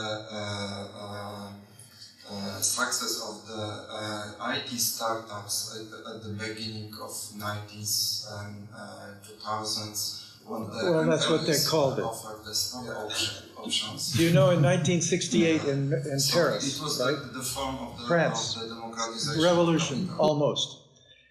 There was a lot of graffiti on the walls. And in French, what you're talking about is called participation. Okay? And one of my favorite graffiti was Je participe, tu participes, il participe, nous participons, vous participez, il profite. The ownership has never been more dispersed than it is today. The owners of multinational corporations are in the millions. The real issue is not ownership, it's control. And it has been for a long time. With the emergence of joint stock companies, or what we call limited liability corporations, right? Ownership began to be dispersed. It's incredibly dispersed. What I think you'd like to see is democratization of control, not of ownership. But on the other side, we have these statistics by Oxfam that few persons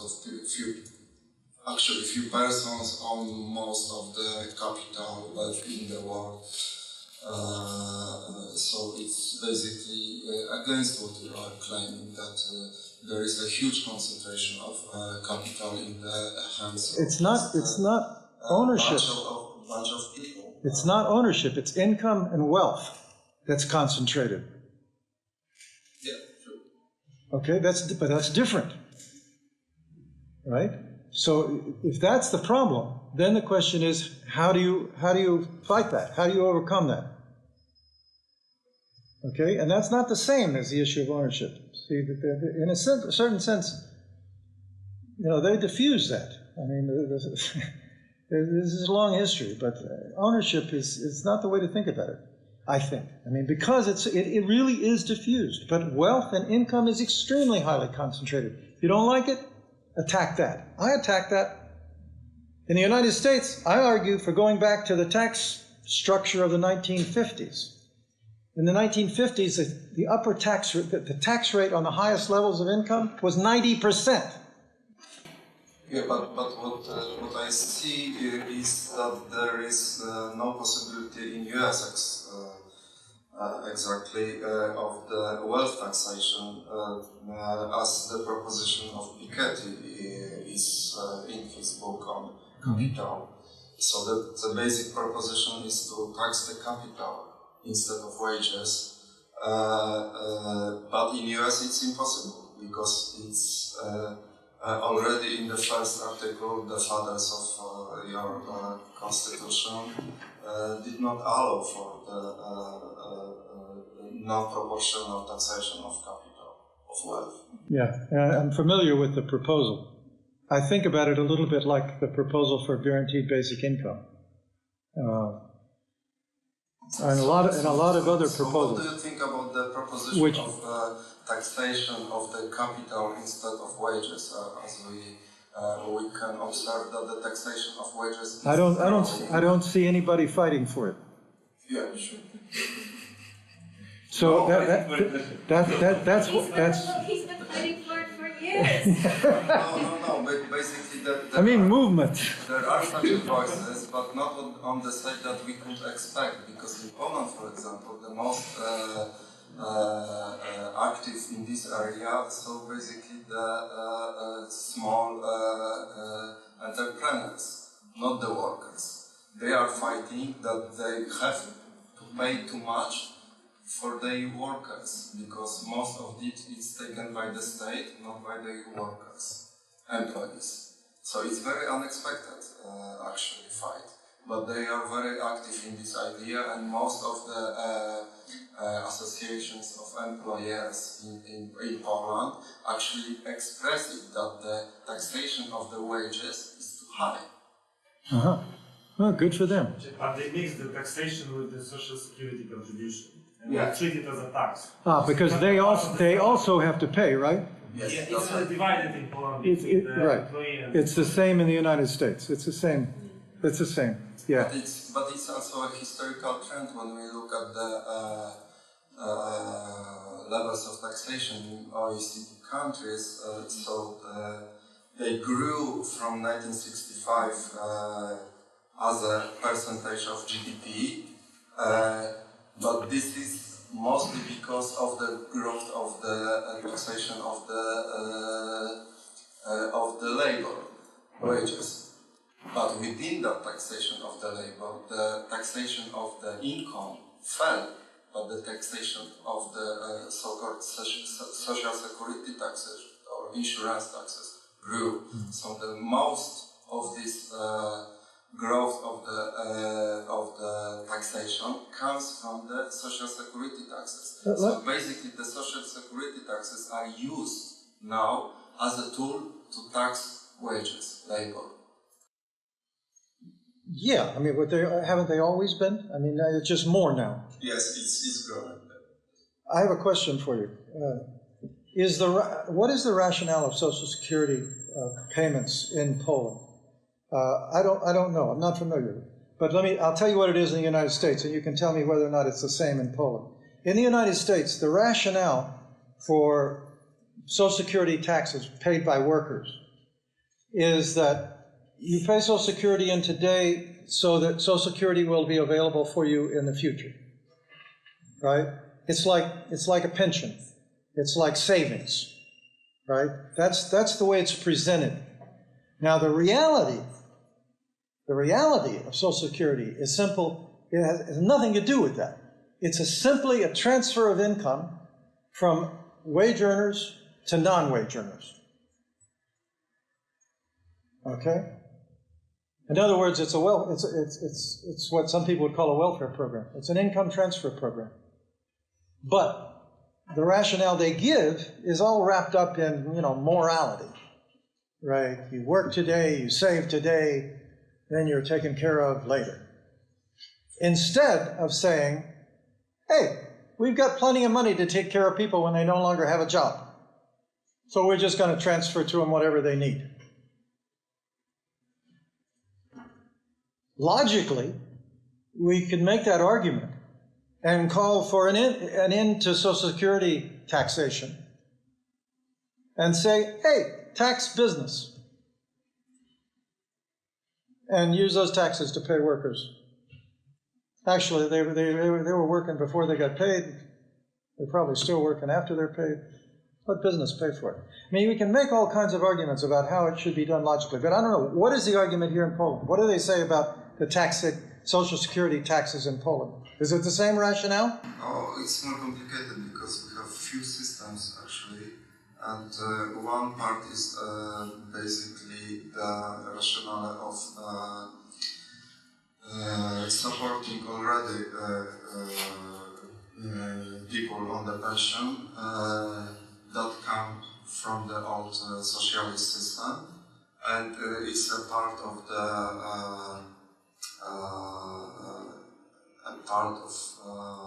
capitalization of the nomenclatura also. So we have to remember about this. And the other part is that the contemporary workers also have to pay for their own pensions in the so-called future. But this is, of course, as you presented, just the ideology. Right. So basically, the problem is that the insurance taxes are used to resolve contemporary problems of the non-working class and working class as well.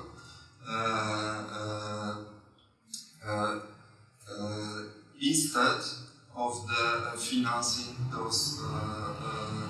those issues directly from the budget. As we may read from the analysis of the insurance pension systems, the basic aim of those systems is the reduction of poverty among the people. In principle. Yeah. So.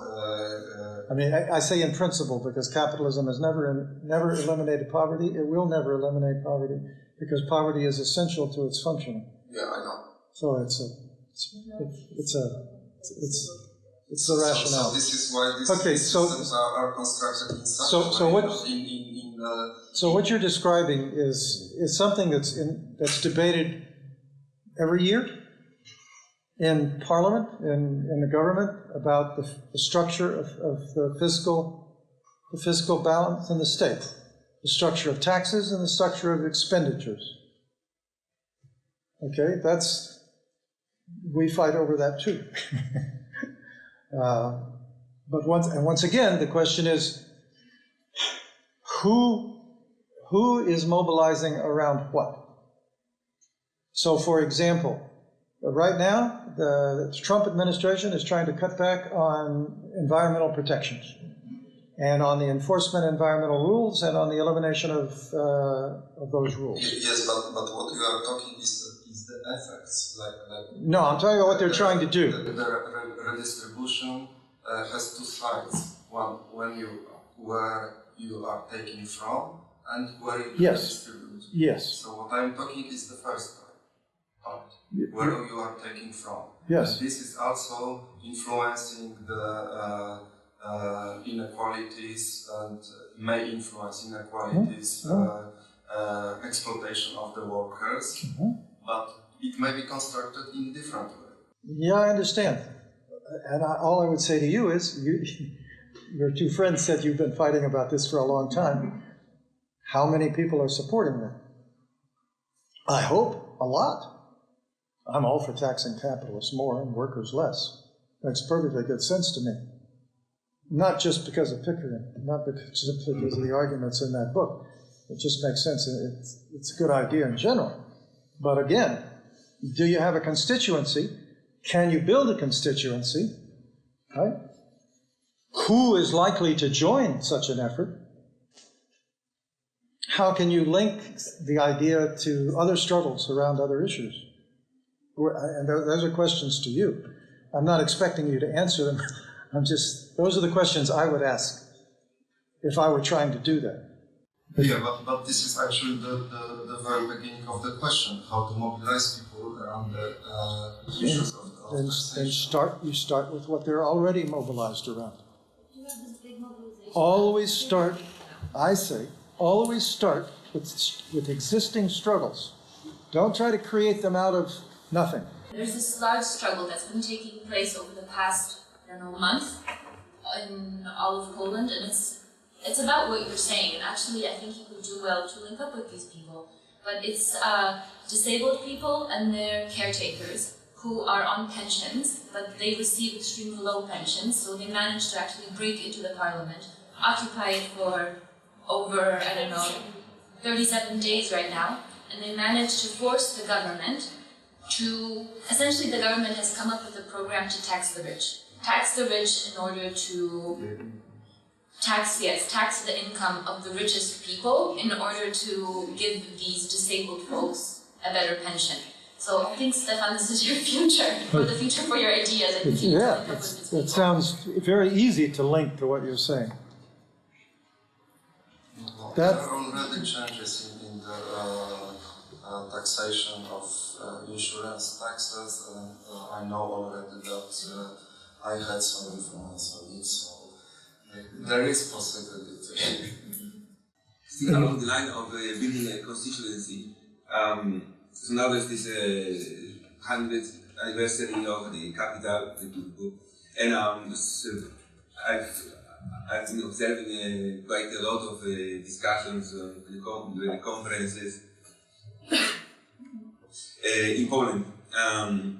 There's a movie being played, after which plenty of discussions about the capital. And unfortunately for me, what I observed is that the book that Chris translated doesn't have a lot of influence on these debates. The book reading Capital Politically. I would like to ask you about elaborating to elaborate a bit about one thing. So so basically most of these discussions are about the more philosophical side of the capital. Now recently the police came to one conference and distracted it. It's a peculiar way of also promoting Marxist conference. Yeah, It was Marxist conference. Yeah. 2 weeks ago. I feel that it's a dream of Marcuse or Balibar would have dreamt about this leading a movement of philosophers that is clashing with the police. It can only happen in Poland, I feel, or at least Polish Marxists hope this will happen. So I wonder if you can maybe elaborate on your approach, and maybe about from the organizing point of view.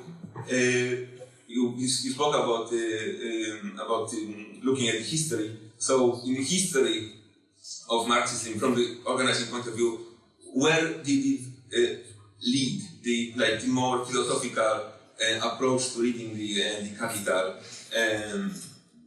It's a rhetorical question, maybe, I don't know. Since you're referring to my book, when I talk about it, I was talking about Althusser, right, who was the theoretician for the French Communist Party.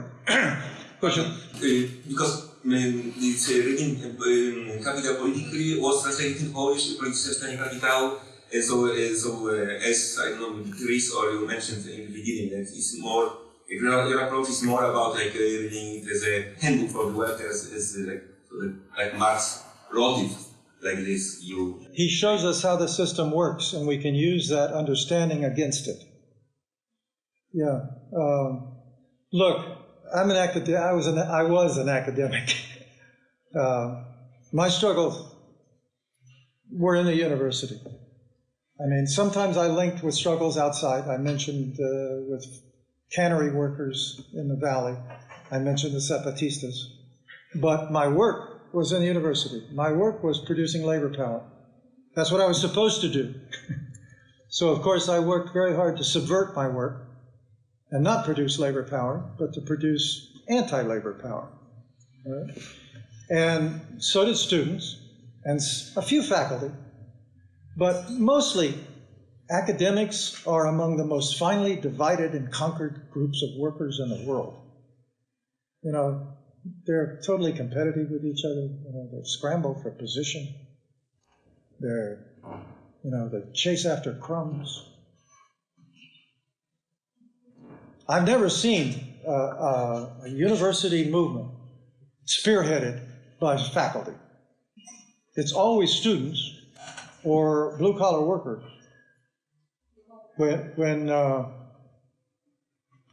There are groups of faculty members now, the adjunct, but they're the ones on the margins. The adjuncts are getting organized. They're forming labor unions. Teaching assistants are sometimes, in some places, are organizing. Graduate students that are used as teaching assistants are organizing. But these are not the primary faculty. Yeah, but we had massive academic strike in England in March that engaged 40,000 people of 70 universities, I think, from the Ivy League, like Cambridge, Edinburgh University. And the struggle was by academics over pension system, actually. Good. And they striked for 14 days. So yeah, we have now examples of that. Yeah. And this was how many decades after Thatcher? Yeah. But they had good pension system despite Thatcher, because it's only dedicated to academics, and now they put their hands on it. Only recently. Okay. Yes. I got you. Yes. Well, that's good. Before I went to Texas and New York, I taught in Quebec, l'Université de Sherbrooke. And in Quebec, you have faculty union. And the faculty organize and negotiate with the state, right, with the government. So I know such things exist, but it's rare. In the United States, it's almost non-existent, Yes, right? You know. Now, when I was in Quebec, of course, I collaborated with the faculty who were struggling with the state. When I was in Texas, faculty doing nothing, so I worked with students, right? I worked for students because I was hired by students. I was invited to Texas by students. They brought me in. They said, "We want you to teach us. We want you to help us learn." So I always considered that I worked for them, not for the university.